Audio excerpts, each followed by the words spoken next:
Bom, galera, como vocês sabem, acho que no último vídeo eu comentei que eu faria uma viagem, então estou de férias aqui, férias entre aspas, né? A gente sempre está estudando, está aprimorando e sempre está fazendo algum serviço ou outro.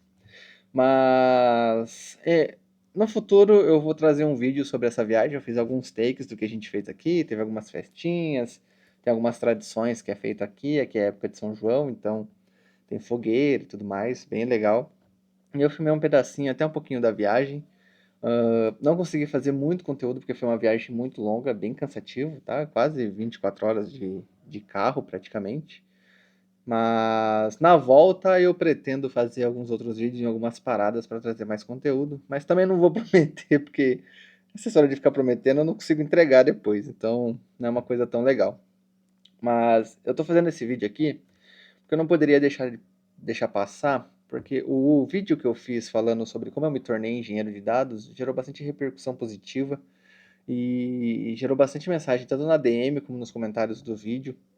Então eu queria trazer mais perspectivas, porque eu notei que muitas pessoas ficaram questionando sobre a necessidade de ser um analista de dados para se tornar um engenheiro de dados. E esse foi o caminho que eu percorri, tá? Tudo vai depender do seu momento, da necessidade que você tem de arrumar um emprego rápido ou não. E como eu fiz uma transição muito radical de área, eu era educador físico, né?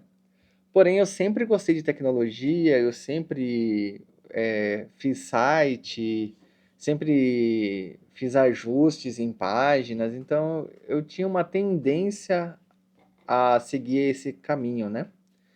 E isso foi um dos grandes motivadores a fazer a migração diária. E eu tinha um amigo, né, um aluno da academia barra amigo, que ele constantemente me dizia que eu era um bom professor, mas a área não me merecia, porque ele achava que eu era competente demais para fazer aquilo que eu fazia. E ele me falava muitas vezes para me tornar um desenvolvedor, né? Eu fui abrir os olhos para isso um pouco tarde, porque na minha adolescência, como eu comentei, eu fazia muito site, mexia em blog. Eu não sei em que momento da minha vida eu pensei, eu não vou seguir para a área de tecnologia e eu vou para a educação física. Mas eu sei que foi assim. E em 2020 eu tomei essa decisão de abandonar tudo e começar praticamente do zero. Toma um cafezinho aí, pega o seu cafezinho. Então, partindo disso, eu precisava arrumar um emprego rápido. E o que fez eu arrumar esse emprego rápido foi me candidatar para diversos tipos de vaga sem olhar muito o segmento. Por quê? Porque eu já tinha um emprego estável, eu já ganhava um certo dinheiro e não dava para ficar esperando a vaga ideal, né? Até porque eu fiz a mudança mais brusca possível. Eu acordei do dia de um dia para o outro e falei, eu não vou mais fazer isso, né? E o meu primeiro passo foi arrumar dinheiro. E eu fui trabalhar numa loja de informática, depois eu trabalhei numa loja de carros, né, como vendedor, depois eu comecei a mostrar para o dono da loja de carro que eu entendia um pouco sobre marketing, sobre redes sociais, sobre internet. Então, lá dentro eu fiz uma pequena migração, né? Eu comecei a tomar conta um pouco mais da estrutura comercial do que as vendas propriamente dito. E isso foi o que me fez ganhar um dinheiro assim momentâneo. Essa transição levou bastante tempo, para ser sincero, né? Então eu abandonei tudo em 2020, na época do Covid, né? E nessa mudança, ela não foi planejada porque a área da tecnologia ela estava em ascensão, né? Foi porque eu realmente tinha afinidade com a área. Então, uniu o útil ao agradável, mas mesmo assim foi difícil de conseguir a primeira vaga. E até hoje é difícil, né? Para quem diz que consegue muito rápido, não é bem assim que funciona. Pode ser que no pico da pandemia, pode ser que ali pode ter sido um pouco mais fácil, né? Porque foi necessário suprir demandas muito grandes, né? Então até quem não tinha muita experiência conseguiu um emprego na época, mas para mim, especificamente para mim, foi muito difícil e eu precisava adentrar em qualquer tipo de segmento apenas para eu me distanciar do meu passado, né? Da minha profissão passada, da qual eu resolvi fazer a transição, que era educador físico. Ahn, a primeira vaga que eu realmente consegui foi de analista de dados, né? Então, eu não entendia muito, eu aprendi muito na agência de publicidade onde eu trabalhei, né? Que eu era analista. Vira e mexe, eu fazia a proposta para eles para eu tentar desenvolver um site para algum cliente ou desenvolver alguma metodologia dentro do site dos clientes, que o cliente às vezes tinha interesse, né? Nenhuma delas foi aceita.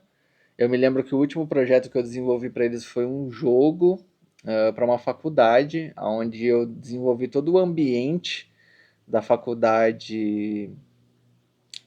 Criamos um ambiente digital da faculdade, né, onde teria várias tasks lá dentro para os próprios alunos jogarem.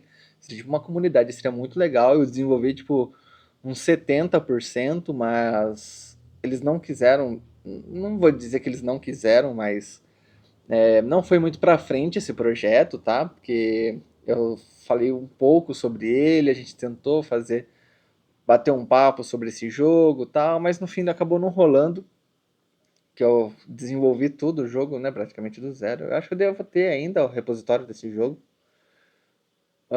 mas isso mostra que eu sempre quis ir para a área de desenvolvimento, né? Saindo da agência, eu fui para uma outra empresa, aí uma empresa de tecnologia, né? O core dela é dados, é a empresa atual onde estou hoje. E lá dentro eu entrei como analista de dados, e aí a empresa resolveu fazer uma migração para engenharia de dados. Então foi assim que eu consegui fazer essa migração.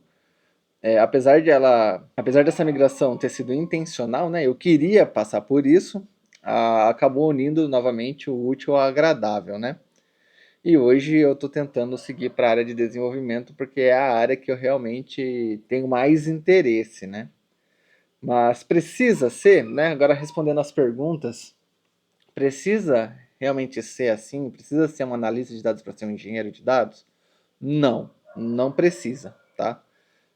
Comigo foi assim porque foi o meu momento e as minhas necessidades que me conduziram a isso. Mas um analista de dados não faz quase nada que um engenheiro de dados faz. O engenheiro de dados ele é muito responsável por trazer o dado, por tratar o dado, para daí sim o analista de dados pegar aquele dado que o engenheiro trouxe e transformar ele em algo visível ou transformar em relatório, enfim. Então são áreas complementares, né? Então eu acho que talvez seja mais fácil você ser um analista de dados e depois se tornar engenheiro, porque você entende um pouco mais do processo.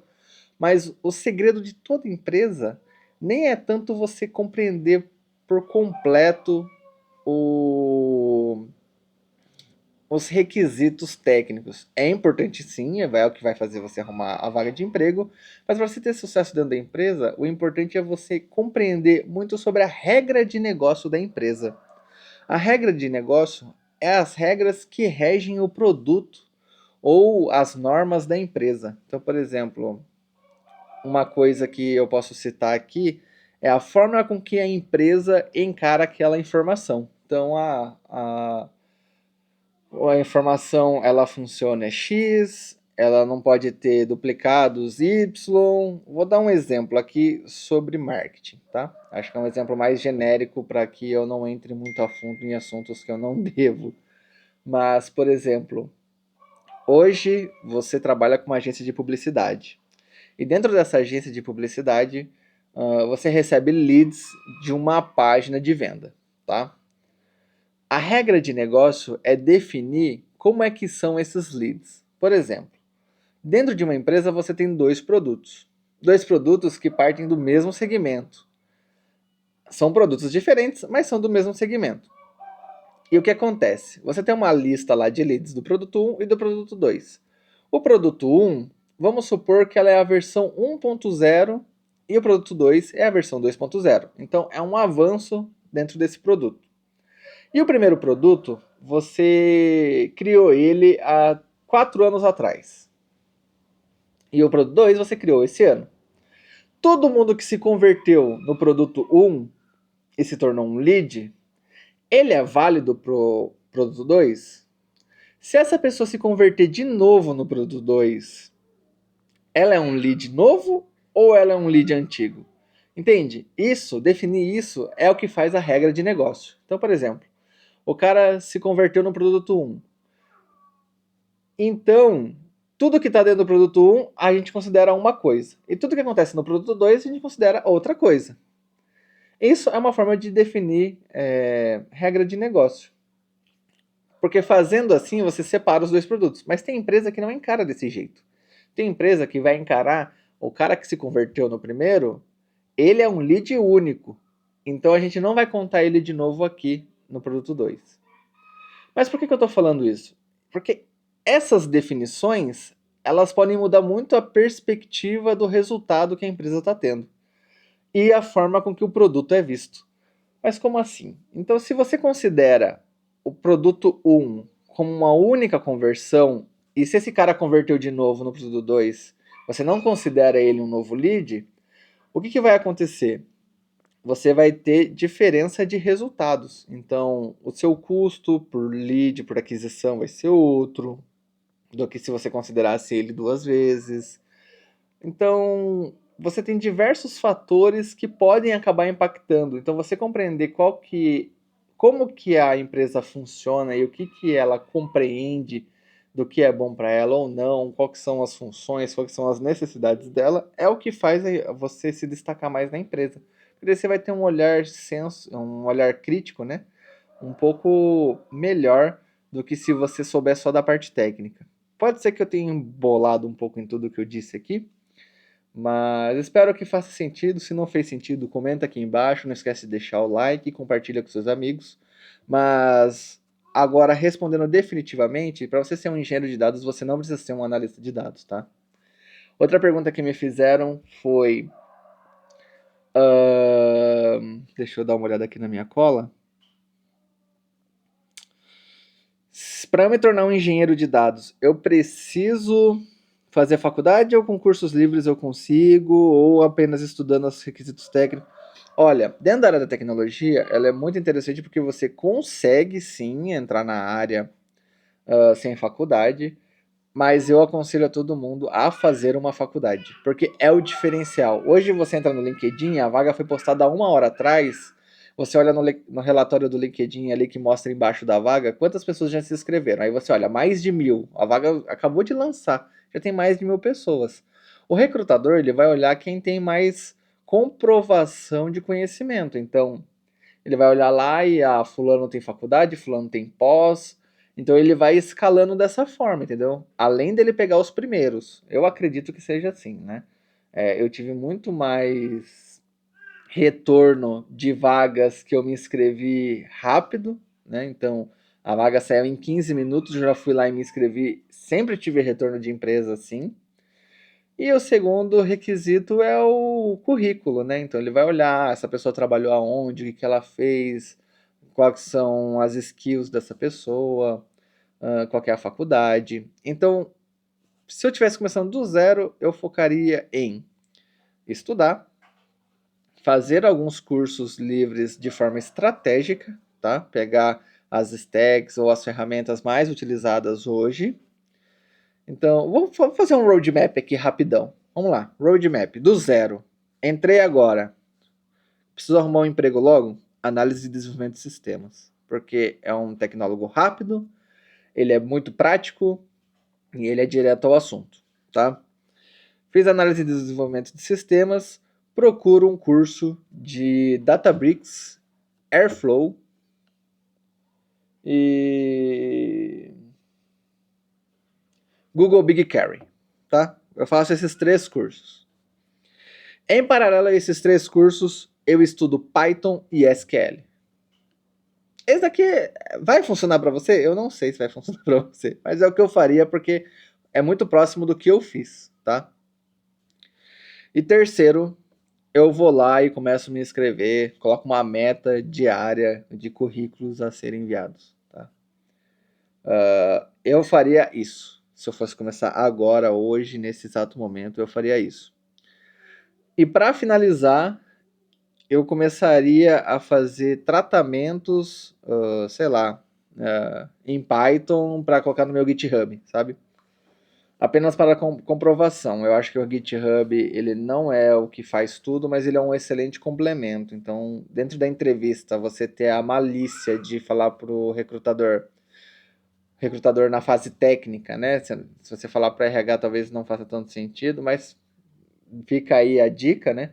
Você falar, olha, eu posso mostrar para vocês um processo e como eu desenvolvi esse processo e como eu pensei ao desenvolver esse processo. Então, pode ser uma coisa simples, tipo pegar uma base suja, né? Uma base bem suja, sei lá, pede pro ChatGPT gerar uma base suja. No Google BigQuery tem algumas bases prontas que você pode utilizar para estudo, tá? Para tratamento. Então, se você dá uma olhada lá dentro, com certeza no curso que você for fazer, lá vai ter certinho como você utiliza essas bases e como tratar essas bases. E aí você monta um fluxo via Jupyter com Python, e aí você mostra o resultado, quais foram os insights que você queria tirar daquelas informações, o que você queria descobrir. Isso daí, cara, brilha o olho do recrutador. Eu já usei isso uma vez, mas acabou que a vaga acabou sendo cancelada depois. Mas eu lembro que os recrutadores ficaram muito felizes mesmo com o que eu apresentei para eles, né? Então foi um bom comprovante de conhecimento que eu trouxe. E eu acho que é isso, galera. Tipo assim, não tem um caminho certo, não tem. Cada um vai fazer, vai passar por alguma experiência diferente. É, realmente não tem um caminho correto, tá? O segredo é você estar antenado nas coisas que estão acontecendo. Então, hoje tem muita vaga que fala sobre IA, então você ter experiência sobre IA é legal. Utilizar IA além do que as pessoas utilizam, isso é muito interessante. Você não ficar só naquele prompt dentro da página da OpenAI, então tenta juntar um dinheirinho, usa a API deles, coloca dentro do fluxo de desenvolvimento de vocês. Então, uma coisa que eu utilizo que é bacana é fazer com que a IA classifique as empresas, não as empresas, né? Que a IA classifique o dado que eu estou utilizando. Então, além de você conseguir fazer a padronização dos campos utilizando Python ou SQL, que seja, pedir para a IA também te ajudar. Isso é legal porque mostra que você tem uma certa intimidade com a API da OpenAI ou, sei lá, da DeepSeek, sei lá, qualquer um, qualquer um. Use qualquer um, tá? Apenas pela experiência de entender o que você está fazendo, porque você não precisa ser o cara top. A empresa, quando ela te contrata, ela sabe que você vai levar alguns meses para se adaptar em alguns sentidos, sabe? O que você não pode é chegar completamente cru dentro da empresa e achar que o chat GPT vai te ajudar 100% do momento, sabe? Isso não é legal. Então, utilize com inteligência, busque se aprimorar cada vez mais e não tenha medo. Se você acha que uma vaga ela é muito superior ao seu nível de conhecimento, não tenha medo de se candidatar, sabe? E se te chamarem para um bate-papo, seja sincero. Porque muitas vezes você falando a verdade ali para o recrutador, você pode conseguir adentrar a empresa e todo mundo vai estar ciente do seu nível de conhecimento e tudo mais. Então, quando eu falo para você também não ter medo, é tipo assim, manda, manda o currículo, vai lá, mete o louco, sabe? Só que sempre deixe muito claro, porque senão você não consegue sustentar na vaga. Você vai entrar lá, vai ficar 3 meses e vai sair. Então, isso também não faz sentido para nenhum de nós, né? Eu acho que é um pouco disso. Eu fiz esse vídeo aqui meio que às pressas, peguei um compilado aqui das mensagens que me mandaram. E é isso, galera. Então, valeu. Estou de férias.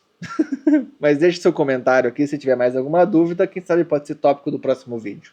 Valeu, pessoal.